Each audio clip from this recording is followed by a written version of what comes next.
Welcome back to Jersey Matters. New Jersey is finally going to deal with the lead in water pipes underground all across New Jersey to make the water that our kids drink safe. But it's going to take 10 years and cost $2.6 billion. Here's my interview with Bergen County Assemblyman Gary Schaer, who is the lead sponsor of the bill that made this project possible. Assemblyman, thanks so much for taking some time for us today. It's funny, I've been doing this show now for about 7 years and talked to people all over New Jersey, especially in the Assembly and the legislature, who talked about the problem of lead in pipes and talked about replacing it all. And honestly, it didn't seem like it was ever going to get done because of the cost. What changed? Well, I can cite you any number of factors. The overriding factor and the most important factor of getting the lead out of the pipes is the recognition that 4,500 New Jersey children are being poisoned with lead each and every year.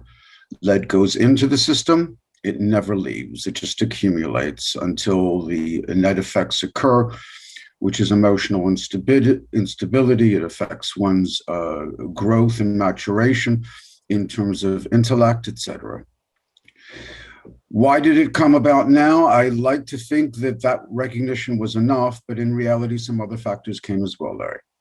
One, money coming from the federal government for programs and projects which are of a fundamental infrastructure point of view. Well, this bill will call for roads to be ripped up, for lead lines to be replaced, for roads to be repaved, and all the stuff that goes with that. And let's talk about how many hundreds of thousands of roads we have in the state.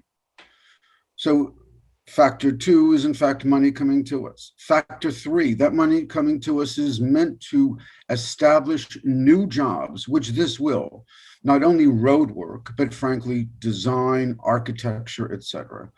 All the criteria that President Biden has laid out for funds coming to us as a result of the COVID virus, this meets the bill exactly.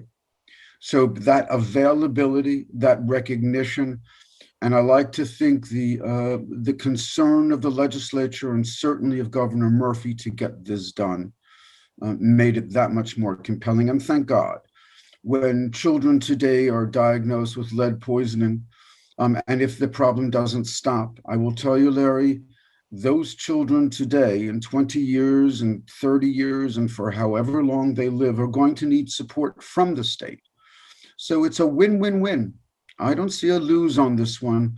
The only thing I see are lots of wins, and the bottom line are 4,500 children, will be saved of this scourge. Well, very well said.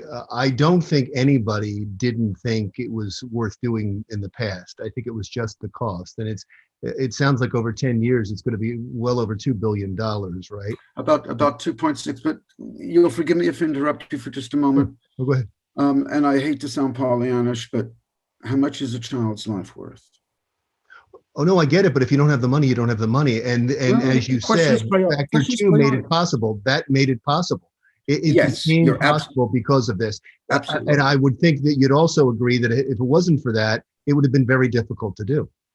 Well, I like to think that it would have happened anyway, but it is what it is for whatever factors. Thank God they've all come in confluence. And the bottom line, we're doing a great thing, a defined thing. This is not something which we're going to have to do 20 years from now or 30 years from now. We're solving a problem. And if this is what took it, then maybe there was something good that came out of COVID. Right, and something that everybody recognized was a problem and just didn't know how to get it done. So it's wonderful that it's finally getting done. Let's talk about specifics. Do we know yet where this is going to start and how it's going to start? Because it's going to take 10 years. It's going to take 10 years, and it's going to be a step at a time. In the first few months, 6 months, the utility companies, the water utility companies, and we've got a lot of them in New Jersey, will be required to begin identifying on a preliminary basis where they believe their lead lines are. Within a year, they will then finalize that list. They'll be submitting all these lists, by the way, to the New Jersey Department of Environmental Protection, for corroboration. And once that is done, they'll begin the work of replacement of those lead lines. We're hoping that we can get some of that COVID money for this project because, as you said, Larry, it's going to cost over $2 billion. In reality, about $2.6 billion. That's a lot of money, and more of it that we can have taken off the back of New Jersey residents, the better off we are. But long-term, whatever happens with the funding, this will save the state money. This will save the people of the state money. And not to beat a dead horse, but this will make an unbelievable change in people's lives. Is it too early at this point, since we don't even have the information from the utilities? Is it too early at this point to talk about where we'll see this, where it's going to start first, when they start actually digging up the roads and the ground? Do we know how it's going to happen? All of those particulars, per se, will be up to the state department in charge, as well as the water companies. The state's going to require a detailed plan based upon where those lead pipes are. It's unusual to me, and I didn't mean to interrupt you, but it's unusual to me that we don't know where those lead pipes are right now. Everybody's talked about this problem for years and years and years and years, as if they knew where everything was, but now we have to go to the water companies to tell us where they are? Well, I wouldn't be too hard. I wouldn't be too hard on us because I don't want to say that we don't know where they are. It's clear that we don't know where all of them are or where some of them are, but the degree and extent is really, we're not sure. And I don't want to come down on the heads of the water companies because they've been providing us water, necessary reality in this state and every state and in the entire world. And they've been doing a good job overall. And I think we're all pleased with that.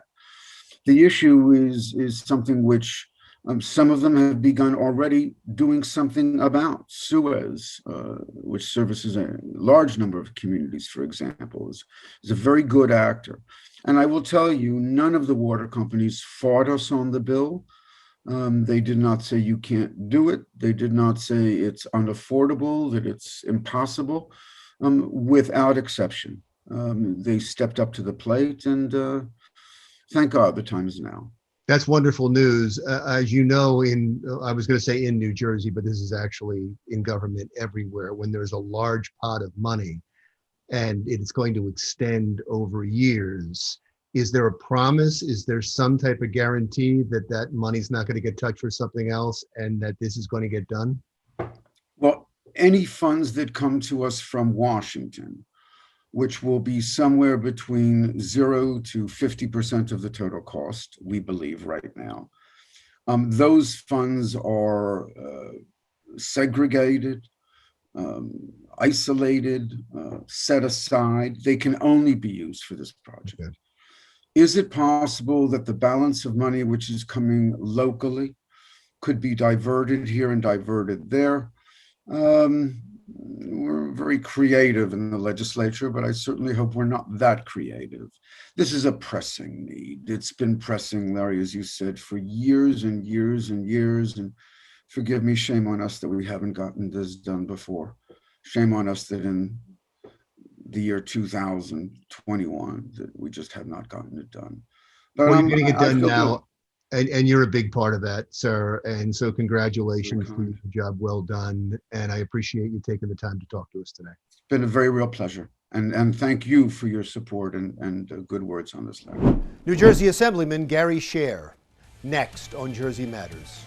With traffic volume increasing during the summer months, state police are asking motorists to help them keep road rage incidents to a minimum. I'm Sherry Carabin, and coming up on Jersey Matters, I'll have that story.